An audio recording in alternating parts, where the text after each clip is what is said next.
Glad you're with us for this farm tour, Tennessee, talking to Jeff Swanson at SouthwindS Cattle. We're talking wagyu beef. Do you mind showing me around? Yeah, come on. Where you want to start?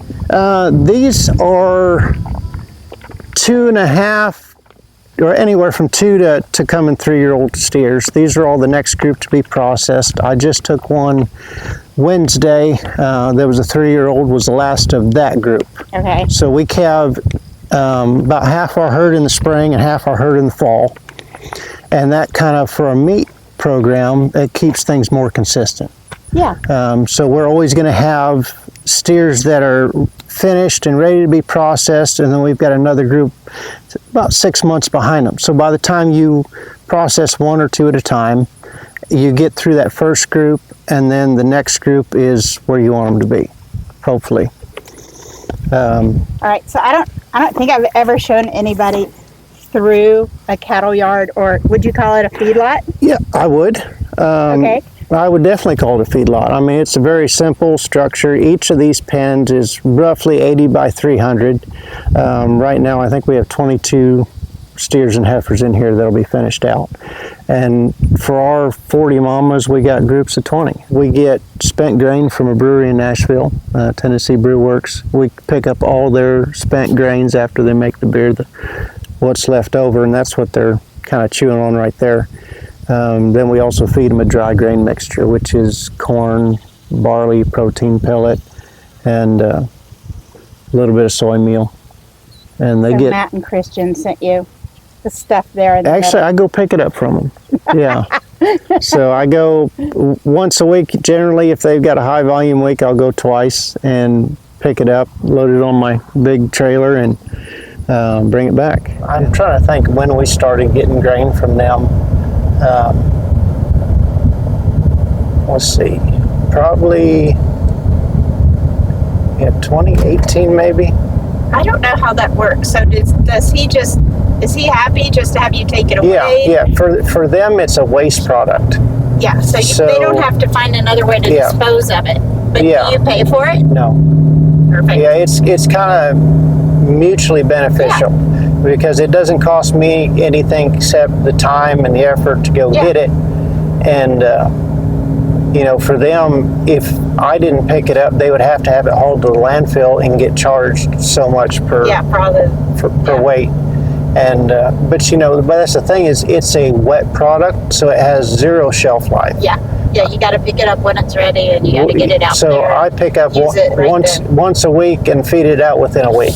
Yeah. And it works pretty good. But like when the weather's hot and dry like this, it will turn sour pretty quick. Yeah. If it's not gone within that week, you're better off dumping it out back somewhere. But it's really not in a form where they could sell it. Yeah. It would have to go through another processing to dry it out, and like they do with distillers grains. You have a feed additive called DDG, which is dry distillers grains. So it goes through a process where they dry it out, and all you have are the solids left with very little moisture to it, and they'll add it into whatever feedstuffs for different animals. But so it would have to go through a similar process to be marketable. So then you got to figure out the cost to convert it versus what you get out of it. Of course, somebody like the brewery, they're not going to build a whole plant just to dry out their grains. Yeah. So yeah, it's just better for both of us, and it works out pretty well. So thinking about how you went from, what do you call the shoe bag? Furrier. To cattle full time.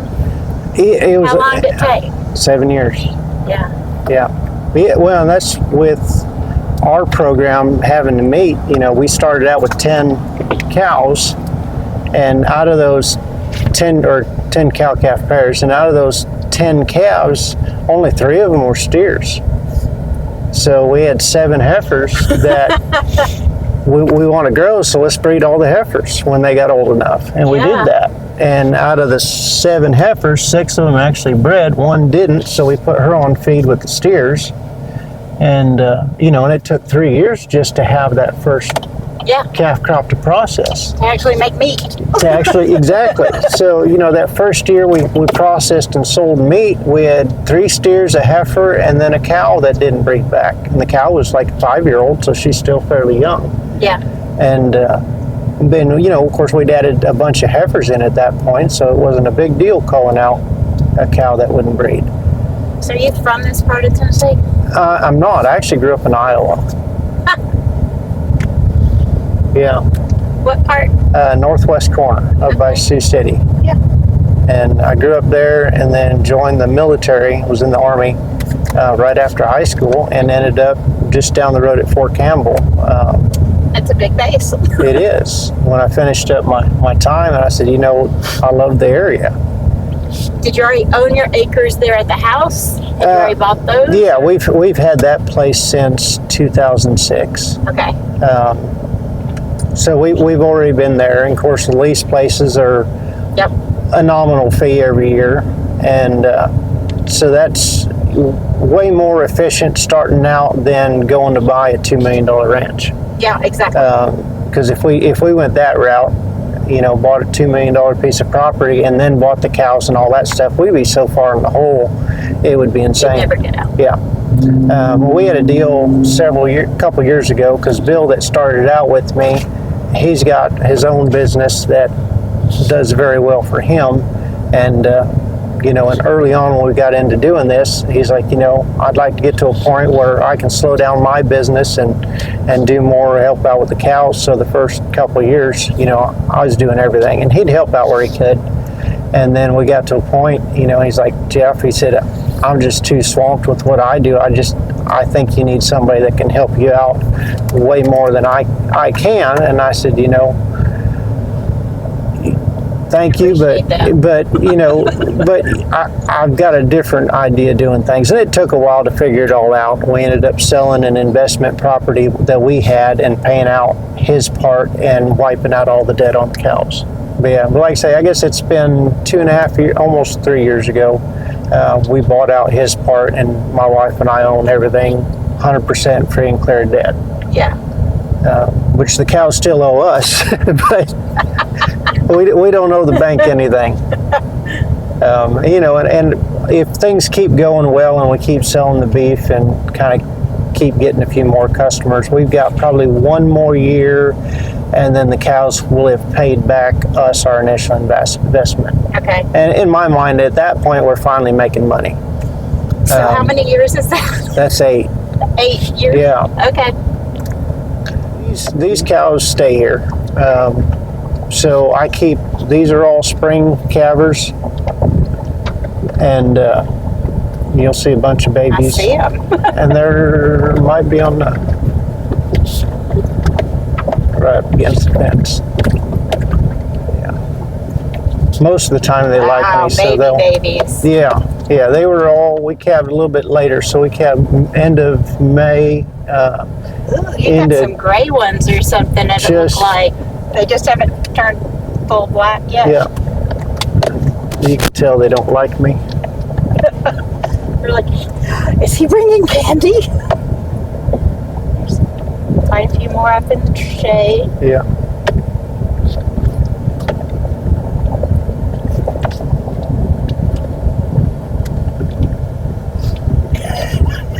Jeff's coming. Jeff's coming. Yeah, we had some rains come through and made all the grass and the weeds jump up like crazy, so I got to get back over here with the bush hog and clip everything off again. How are you ladies doing?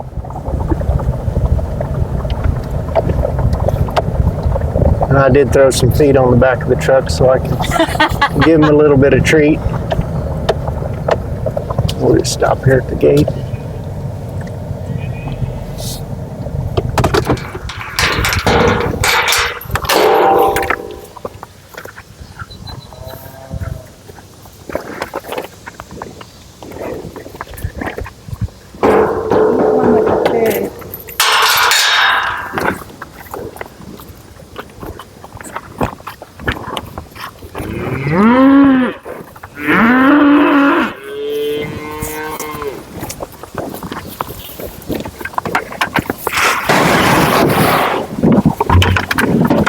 Yeah, just give me room.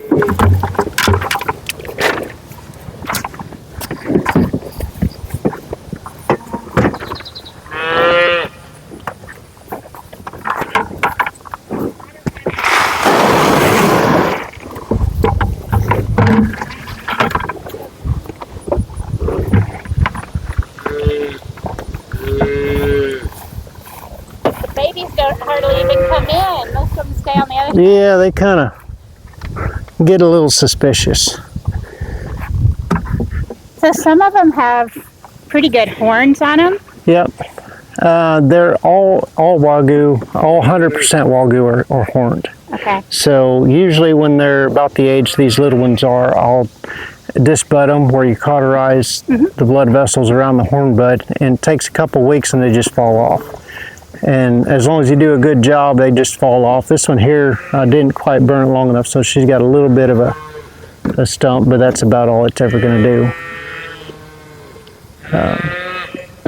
But if I miss them when they're little bitty, usually about 3 weeks to a month old, then I've got to wait, either do the... How did that one get her head under the other one's leg? It's got to be her older sister. Well, you know, we've got the big one, Maggie, right there. She was our first embryo calf born. 97 was the second year. There are some that definitely want to prove they're the dominant one. What she is, she's kind of the queen bee around here. And yeah, but everything here, we've got the one with horns back there. She was a heifer out of a 1.5-year-old group that I brought some over here to vaccinate because we had the chute over here, and it was easy because I can run them, I can close the gates up, run them through the chute, and then just run them back into the pen, load them on the trailer, and take them to one of the other farms. So, and we didn't have these panels up, we had just the regular wire panels, and which worked well at that time. But when you had, you know, yearling calves, they decided, I had 3 that jumped the panels and got out with this group, and I said, I'm not going to fight with it today. We just left them there. And this spring, I was going to get her and the other 2 up to bring them to the house and start feeding them out. And I started looking at her, and her belly's big, and I was like, uh-oh, somebody got bred young. So I just left her out here. She had her calf, which is a little bitty black one. And he's doing fine, and we'll end up weaning the calves come November, December.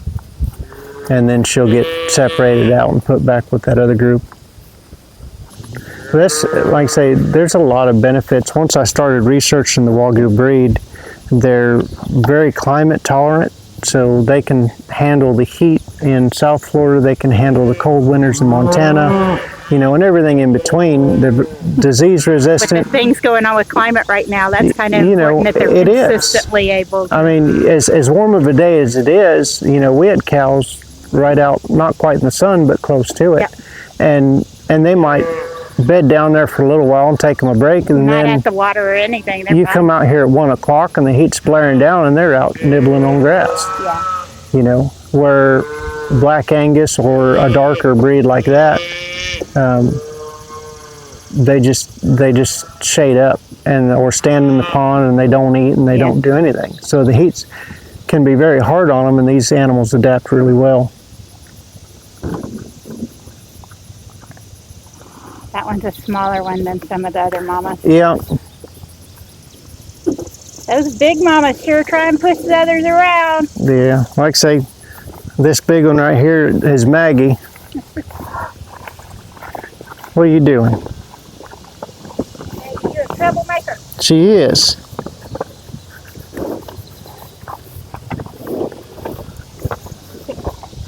She wants that extra attention too. And it's, you know, and there's different ways of doing things. I mean, you've got a resurgence now of what they call regenerative farming, where you do mob grazing, more similar to what the buffalo did a couple hundred years ago. And it's a neat concept, but not everybody's set up to do it. Yeah. Can you imagine mob grazing on 10,000 acres out in Wyoming? I mean, it just... I have friends in Virginia that can do it really well. Exactly. Small scale people can do it if you've got a 20-acre farm, yes, I think it would work out wonderful. But if you're working with several hundred acres, it's just a lot harder. Yeah. It's so labor intensive, to constantly move fence lines and whatever. And a lot of them use temporary fencing, Yep. which is wonderful. If your cattle are trained for that, but you're moving them every day, Yeah. and it's just, you've got to dictate and you've got to have the people. When you're a smaller operation like we are, I'm a one-man show. My wife and the boys help out where they can, which is minimal. Which is big when it happens and it's But, needed. the day-to-day operations is solely on me. Yeah. I gather up 20 head of mamas and 20 calves and run them through all by myself. Or saddle up a horse and go move them from one pasture to the next. And we just do it nice and easy and don't get in a rush and just let the cattle go. And usually there's not too many train wrecks. I mean, it just, you might have to regroup and, get around somebody and just walk past them and turn them back and get them back with the group. Then like, oh, okay, I'm with the program now. But Thanks for checking out our videos. We'd love for you to subscribe, watch some more videos, follow our podcast in general. I'm your host, Janice Person.